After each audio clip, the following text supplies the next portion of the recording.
أعوذ بالله من الشيطان الرجيم بسم الله الرحمن الرحيم الحمد لله رب العالمين الرحمن الرحيم مالك يوم الدين إياك نعبد وإياك نستعين اهدنا الصراط المستقيم صراط الذين أنعمت عليهم غير المغضوب عليهم ولا الضالين ألم تر إلى الذين خرجوا من ديارهم وهم ألوف حذر الموت فقال لهم الله موتوا ثم أحياهم إن الله لذو فضل على الناس ولكن أكثر الناس لا يشكرون. اے محبوب کیا تم نے نہ دیکھا تھا انہیں جو اپنے گھروں سے نکلے اور وہ ہزاروں تھے موت کے ڈر سے تو اللہ نے ان سے فرمایا مر جاؤ. وہ تو بڑی تعداد میں تھے لیکن موت کے ڈر سے وہ بھاگ گئے اور ایک جنگل کی طرف گئے اور وہ جب جنگل میں گئے تو انہیں بیماری آ کر گھیر لی اور وہ سب کے سب مر گئے. حالانکہ اگر وہ وہاں رکتے جس شہر میں تھے اور اللہ سے ڈرتے موت سے نہ ڈرتے اور اس جگہ کو نہ چھوڑتے تو اس پر کبھی بھی اس پر وہ بیماری نہیں آتی اور کوئی نہیں مرتا, سب کے سب زندہ رہتا. لیکن اس نے موت کے ڈر سے بھاگا, وہ مر گئے. اس سے کیا پتا چلا؟ آپ دنیا کے کسی کونے میں چلے جائیں, اگر آپ موت سے بھاگیں گے تو بچیں گے تو نہیں. موت تو آنی ہے جیسی لکھی ہوئی ویسی آ کر رہیں گی. اگر بستر پر مرنا لکھا ہوا ہے تو پوری زندگی آپ لڑتے رہیں گے لیکن موت آئے گی نہیں, آپ مریں گے بستر پہ ہی. پچھلے دنوں میں نے آپ کو مثال سے بھی سمجھایا تھا کہ حضرت خالد اپنی پوری زندگی جنگ میں گزار دیے اور ان کے جسم کا کوئی ایسا حصہ نہیں جہاں پر تیر و تلوار نہ لگے ہو, لیکن اس کے باوجود اور ان کی ہمیشہ خواہش تھی کہ میں شہید ہو جاؤں جنگ میں لڑتے لڑتے, لیکن ان کی موت نہیں تھی. وہ بستر پہ ان کی موت آئی, بستر پہ اس دنیا سے انتقال فرمایا انہوں نے. تو موت سے بھاگنا موت کا حل نہیں ہے, زندگی کا حل نہیں ہے. آپ ڈٹے رہو, جو کچھ ہونا ہے وہ ہو کر رہے گا. پھر انہیں زندہ فرما دیا. بے شک اللہ لوگوں پر فضل کرنے والا ہے مگر اکثر لوگ ناشکرے ہیں. اللہ نے فرمایا کہ ان پر جو بیماری آ گئی وہ سب جو مر گئے تو پھر اللہ کے کسی نبی کی دعا کی وجہ سے وہ سب زندہ ہوئے. تو اسی کا ذکر ہے کہ بے شک اللہ فضل فرمانے والا ہے, لیکن اکثر لوگ اس بات کو نہیں جانتے ہیں, اللہ کے رحم و کرم کو نہیں جانتے ہیں اور اس کی ناشکری کر بیٹھتے ہیں, جو کہ یہ بہت ہی بڑا گناہ ہے. اللہ کی ناشکری بہت ہی بڑا گناہ ہے. کل میں نے کیا کہا تھا کہ آپ اگر اللہ کی نعمتوں کا شکر ادا کرنا چاہے تو کر ہی نہیں سکتے. آپ کے پاس جو کچھ بھی ہے اللہ کی بہت بڑی نعمت ہے. سکون ہے, وہ جو پانی والی مثال میں نے دے کر آپ کو سمجھایا تھا, تو کہتے ہیں کہ ہر حال میں انسان کو اللہ کا شکر بجا لانا چاہیے. اگر اللہ آپ کو جانور پیدا کر دیتا تو آپ کیا کر لیتے؟ کتا پیدا کر دیتا, سور پیدا کر دیتا, کیڑا پیدا کر دیتا, مکوڑا بکری جانور پیدا کر دیتا, کیا کر لیتا؟ اس کی مرضی ہے. وَلِلَّهِ مَا فِي السَّمَاوَاتِ وَمَا فِي الْأَرْضِ, زمین و آسمان کی ہر چیز اللہ ہی کی ہے. زمین و آسمان کا مالک اللہ ہی ہے. جسے چاہتا ہے زمین میں سلطنت دیتا ہے اور جسے چاہتا ہے وہ سلطنت چھین لیتا ہے. جسے چاہتا ہے عزت دیتا ہے اور جسے چاہتا ہے عزت اس کی چھین لیتا ہے. یہ تمام اختیار تو اللہ ہی کے اختیار اللہ ہی کے پاس ہے نا. اللہ ہی پاورفل ہے اور اللہ ہی طاقتور ہے. اسی لیے اللہ تبارک و تعالیٰ یہ پسند کرتا ہے کہ میرا کوئی بندہ اکڑا ہوا نہ ہو, وہ میرے سامنے جھکا ہوا ہو, اس کے اندر کسی بات کا گھمنڈ نہ ہو, وہ میرے سامنے جھکا ہوا ہو. اسی ضمن میں آپ کو عرض کر دیں کہ نبی رحمت صلی اللہ تعالیٰ علیہ وسلم نے فرمایا اگر انسان کے دل میں ایک رائی کے دانے کے برابر بھی فخر ہوگا, گھمنڈ ہوگا, تکبر ہوگا تو جنت میں داخل نہ ہو سکے گا. اور آج ہم اپنے دلوں کا حال دیکھیں. کوئی ایسا دل ہے جس میں گھمنڈ نہ ہو؟ کوئی ایسا دل ہے جو دل میں کینہ نہ ہو, بغض نہ ہو, حسد نہ ہو؟ ہر دل بھرا پڑا ہوا ہے. تو یہ پاک کرنے کی ضرورت ہے کہ نہیں. بس یہ آپ کو زندگی اس طرح سے گزارنی ہے کہ اے اللہ میں صرف یہ ہوں کہ میں تیرا بندہ ہوں, بس میں یہ ہوں, اس کے علاوہ میں کچھ نہیں ہوں. بس میں اتنا ہوں کہ تیرا بندہ ہوں, اس کے علاوہ میں کچھ بھی نہیں ہوں, کچھ بھی نہیں, کچھ ہے ہی نہیں. جس دن آپ کی یہ سوچ دماغ میں آ جائے, دل میں آ جائے, زبان پر آ جائے, آپ سوچ لیجئے اس دن آپ کے دل سے تکبر نکل گیا. اور اب سوچ تو بنا لیا یہ کہ اے اللہ میں تیرے بندہ ہونے کے علاوہ کچھ بھی نہیں ہوں, لیکن پھر بھی دوسرے کے گھر دیکھ کر کے ہم یہ سوچ رہے ہیں ارے اس سے تو اچھا میرا گھر ہے. یہ تکبر کی ایک شکل ہے. کسی دوسرے کے بیٹوں کو دیکھ کر کے کہہ رہے ہیں اس سے زیادہ تو میرا بیٹا کماتا ہے. تکبر کی شکل ہے. کسی کی شکل دیکھ کر کہہ رہے ہیں اس سے اچھی تو میری شکل ہے. تکبر کی شکل ہے. یہ چیز آپ کو سوچنے کا کوئی حق نہیں ہے. آپ یہ تمام چیزیں اپنے ذہنوں سے نکال دیجیے. اسی صورت میں آپ کے دل میں اللہ کی محبت آئے گی. اسی صورت میں جب تک اس طرح کی باتیں ہوں گی اللہ کی محبت یہاں گھر نہیں بنا پائے.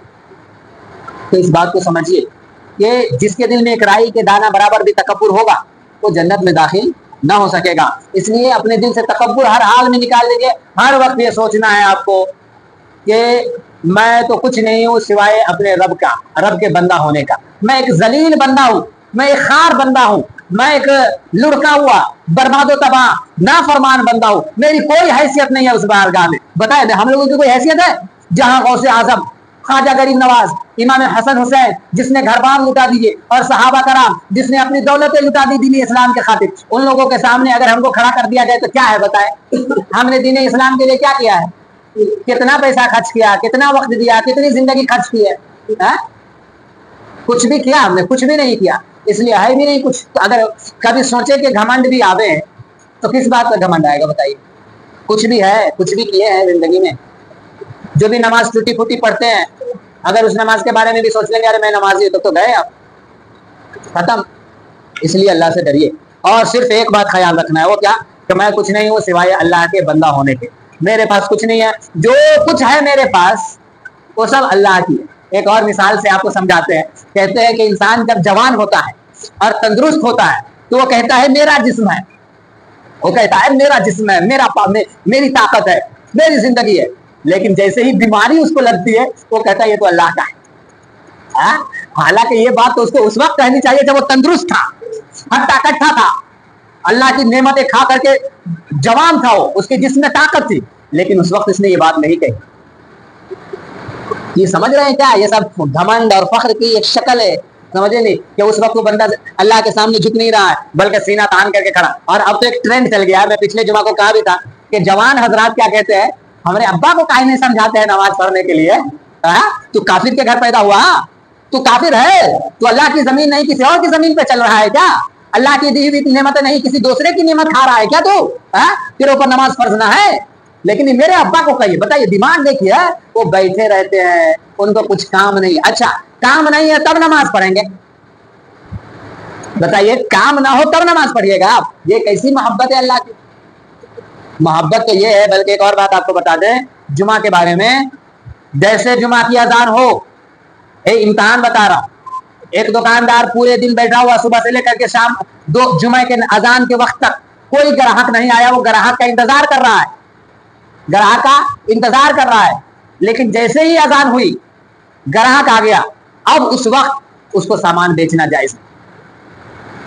اذان ہوئے, کہا کہ سیدھے اذان سن کر کے مسجد کی طرف دوڑو, بھاگو, اور پھر نماز کے بعد زمین میں پھیل جاؤ, یعنی کاروبار کرنا شروع کرو.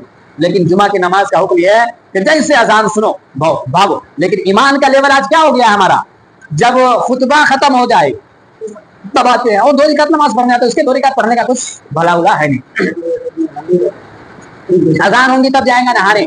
یہ ایمان کا لیول ہے. اس لیے آپ کو اگر وہ حدیث سنیے کہ اللہ تبارک و تعالیٰ آدم علیہ السلام کو کہے گا اے آدم اپنی اولاد کو جنت میں بھیجو. آدم علیہ السلام پوچھیں گے یا اللہ کتنے میں سے کتنے کو جنت میں بھیجو؟ اللہ فرمائے گا 1000 میں سے 1 کو جنت میں بھیج اور 999 کو جہنم میں بھیج. تو اس میں کوئی حیرت کی بات نہیں ہے. دیکھیں نا, کام دیکھیے نا, کام دیکھیے, کام دیکھ رہے ہیں آپ اس کے حرکات. اس لیے آپ جو کچھ بھی ہے صرف آپ یہ ہے کہ آپ اللہ کا بندہ ہے, اس کے علاوہ آپ کی کوئی حیثیت نہیں ہے. آپ دیکھیں نا, مطلب آپ کو کون پہچانتا ہے؟ ہم کو کون پہچانتا, کون جانتا ہماری حیثیت کیا ہے, ہمارے پاس کیا ہے؟ اگر ہمارے پاس کچھ ہے بھی تو ہمارا کیا ہے؟ اس لیے صرف آپ کو ایک سوچ رکھنی ہے, وہ یہ کہ میں اللہ کے بندہ ہونے کے علاوہ کچھ بھی نہیں. اور کبھی بھی کسی کی کوئی چیز دیکھ کر کے, مال و دولت, شکل و صورت, اولاد, بیوی, بچے, بچیاں, تعلیم, کچھ بھی دیکھ کر کے آپ کو یہ حق نہیں پہنچتا ہے آپ کہیں کہ نہیں میں تو اس سے اچھا ہوں. جس دن یہ خیال آ گیا آپ کے دل میں گھمنڈ گھس گیا, آپ کے دل میں تکبر گھس گیا.